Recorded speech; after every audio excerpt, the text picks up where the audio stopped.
Hello everyone, it's clayrammage. Welcome back to my channel. This time we're doing a how-to video. It's going to be a quick, simple video. I'm just going to show you how I pack and ship stuff. I know there's a lot of different videos out there and I have a little different method than some people, but whatever works. And this is what works for me. So let's check it out. First item I have, this one I'm mailing off today, is this brass candlestick. You probably, if you watch my haul videos, you saw that in them a few weeks ago. And first thing I do is I always take a piece of tissue paper and wrap the item in tissue paper. And the reason I do that, it just gives it a little better feel that, you know, you care about the item. And it also keeps the finish from getting, you know, scratched or anything. So any delicate items, I do that. Now this, of course, has some sharp points on it where that's going to poke through the tissue paper, but I'm okay with that to start with, and I'll show you why in a sec. And then I just wrap it up, take some tape. Oops, I should change the camera so you can see what I'm doing here. So I just tape it up.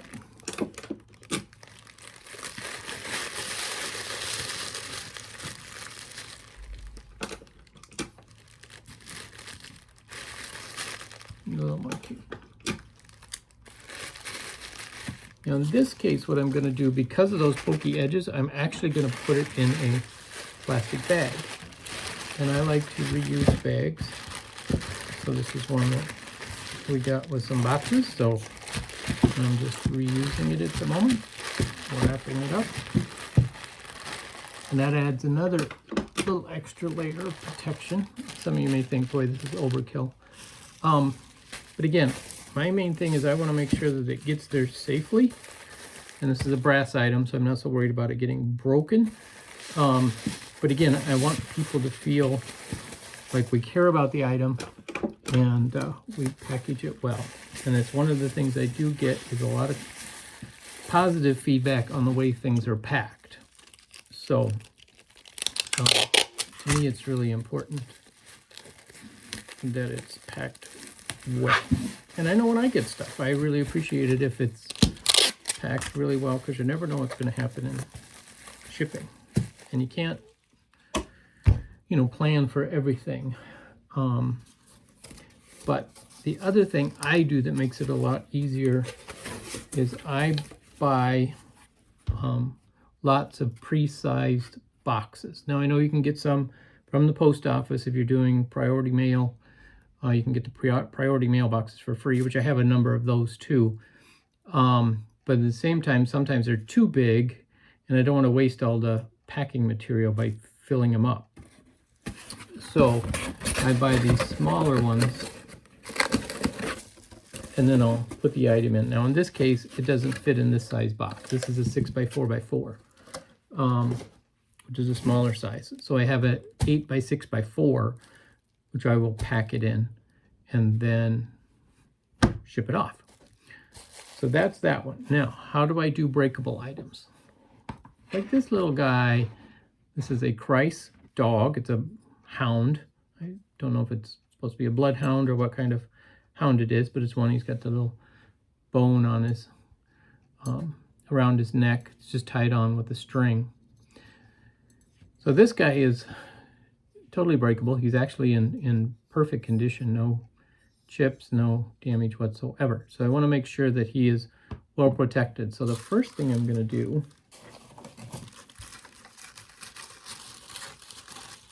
I don't want to remove the bone. So I wrap the bone in some tissue paper, because he's going to be rubbing against that part of the dog's body.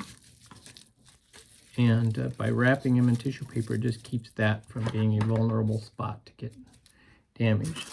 Then I'll take and wrap the whole dog in tissue paper.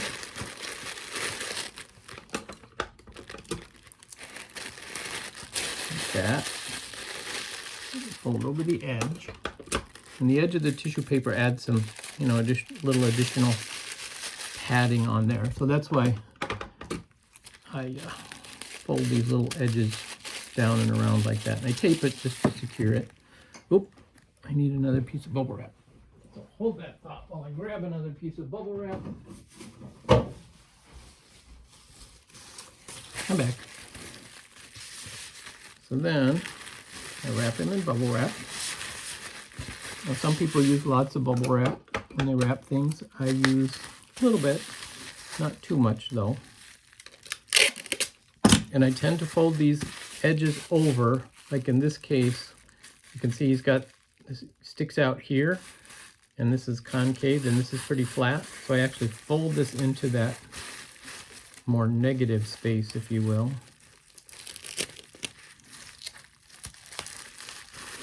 And same on this one.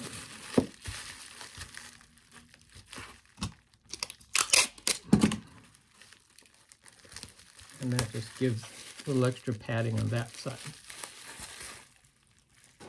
Now, this is where I'll use this 6x4x4 box.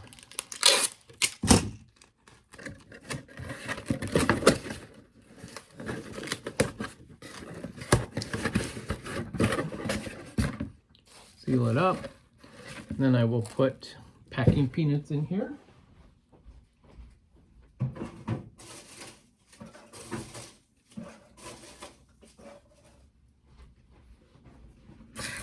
Should have had all this material available. Then I'll fill it up with packing peanuts and seal it. So now this is one box, but I don't stop there, because then I actually will pack this in another box that's a little bigger. So I could either use the 8x6x4, or I will probably use more like an 8x8. And I do have a priority mail box.